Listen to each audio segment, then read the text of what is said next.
to Lighting the World with Truth. This afternoon, we have a very important visitor and guest on our program. And before we start, I always quote something. Martin Luther King said once, returning violence for violence multiplies violence, adding deeper darkness to a night already void of stars. And so we need no more violence. And this afternoon, I want Endel to introduce himself and say something about himself so that our listeners know who you are. So, you may. My name is Endel Williams. I'm a single father. I have 4 beautiful daughters, 2 lovely granddaughters. I'm employed by the city of Racine for over 9 years. I'm a community activist, mentor, motivational speaker, just to name a few.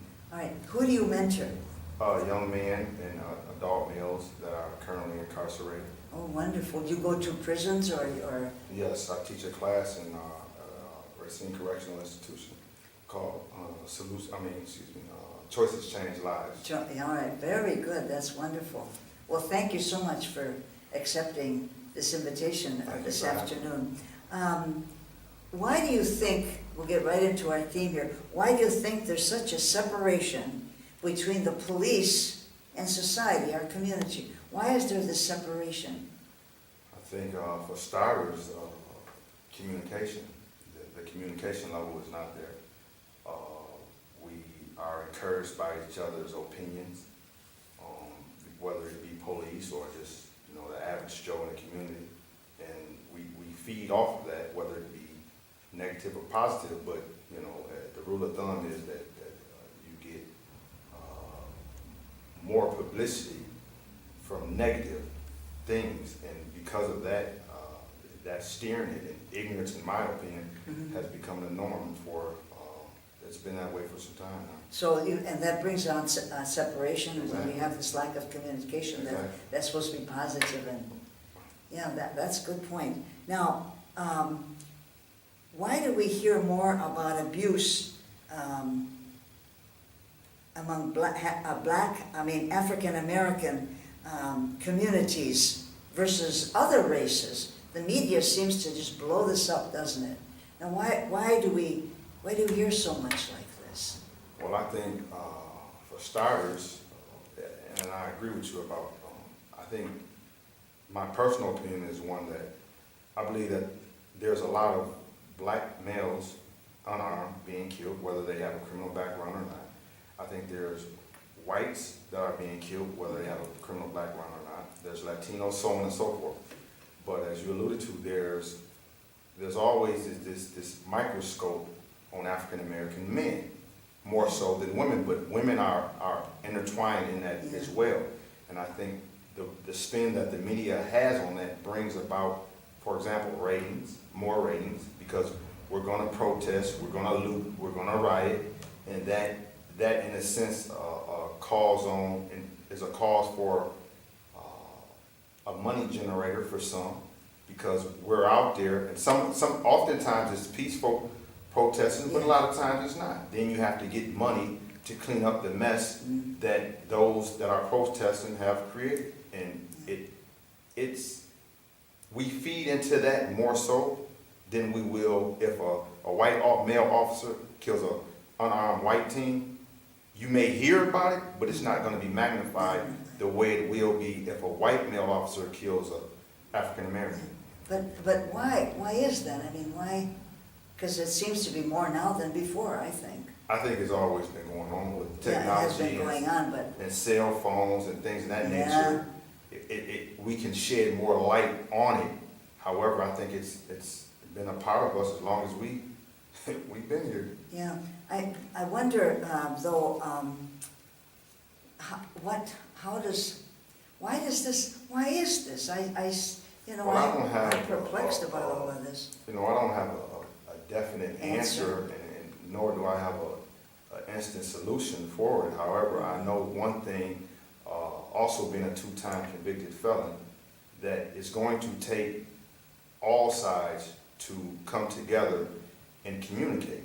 have open dialogue. Yes, we can go to meetings, Monday through Sunday and talk about this and that and the other, but that really doesn't do no good because obviously the problem isn't in the meeting, the problem is outside of the meeting. And until we become mindful that we need to get out into the communities and interact with these young men and young women of all races across the board, we're going to continue to have this problem. I think a lot of times people speak about, you got three types of people. All right. You got those that want to make a change, those that don't give a damn about making a change, and those that feel like this doesn't pertain to me. And those that feel like this doesn't pertain to me, and those that don't care about changing, are in one pot. Yeah. And then you got those that care about change. So until we address the issue across the board, where we get the majority on the same page, we're gonna continue to have the problem. And I think I don't think the problem is limited to the police, because I believe when you know right from wrong, when you consciously make the decision to do wrong and you know right from wrong, Yes. that's on you. I can't blame you for my actions when I know right from wrong. Yes. It doesn't work like that. No, that's right. And then, I mean, young people really need to hear that, don't they? Especially the younger people. How does it affect you as a young African-American male, all of this? Well, Stuff. again, for starters, I have 4 daughters, and my daughter that lives with me, she's with her mom's now, but anyways, I have to talk to her about this. Just isn't happening to a specific, in a specific section or what have you. It's happening all across the board, and you have to be mindful of your situation. If you're approached by the police for whatever reason, don't do anything erratically. Don't speak, ignorantly. Be very polite and courteous and address the issue, the question that they may have. And also as a black male, being a 2-time felon, I know, when they run my name or what have you, it shows up. But again, I'm not belligerent with them. I'm not disrespectful. And I just answer the questions. If I'm doing something wrong and I'm breaking the law or what have you, so be it. I have to, for example, I was just speeding, well, the officer said I was speeding. And he stopped me, we talked about it, and he just told me to slow down. A white male officer, and I have friends that are officers that are both black and white. I don't hate them, I don't dislike them, I understand and I know they have a job to do. I respect their position.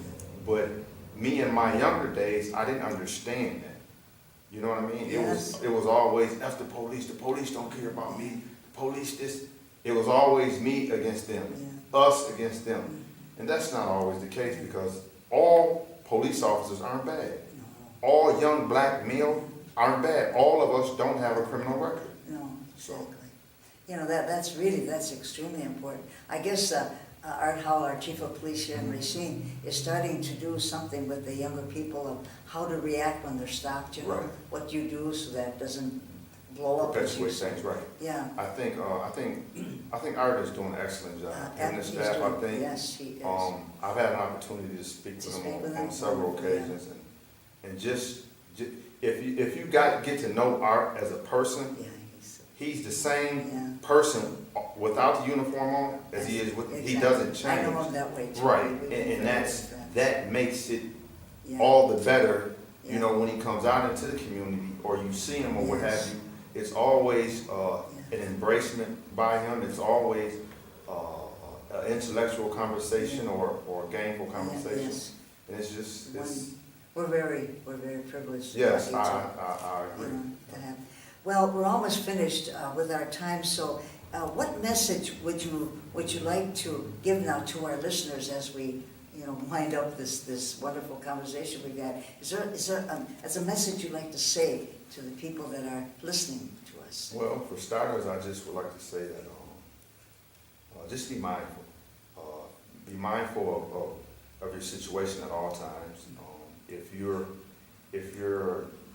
knowingly going into a situation and you know it's detrimental, to your well-being, think twice. Rationalize your thoughts before engaging in that, or going there, or hanging out with specific people that you know that you may not be doing something wrong directly, but bad company corrupts good character.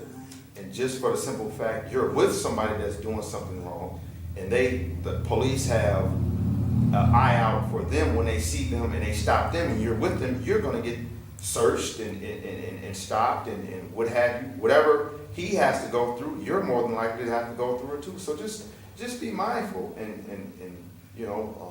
keep your eyes open, and be respectful when and if you ever stop. Hopefully everything goes well from there. And be a beacon of hope. Be involved in the children's lives, and if I have some unresolved issues with the police, and I go tell another young man or woman that the police this, that, they're going to carry that because they look to me for advice and so on and so forth. And that it shouldn't be that, because now we're creating a culture of angry children that hate the police based off of what one individual said, or several individuals that said. That's a wonderful message, Endel. We appreciate that. People would just this term race. If we would just remember, there's only one race, that's it. And that's the human race, and that's the way God made everybody. We're all the same. Yeah. Well, I really want to thank you so much for the time that you've given to us for this beautiful message, and I appreciate all that you've been able to share. And you're a wonderful person, Endel. I've known you for quite a while, Thanks and for having me. you are a very wonderful young man. And so, my dear audience, let's take this to our heart about what we've been talking about in our conversation here. And we have to be peacemakers, no matter where we go. We have to be peacemakers so that the violence in the world stops in every area as far as that goes. So, please, I leave you with this message to be peacemakers wherever you go. And remember, once you know the truth, you are responsible for it. Blessings.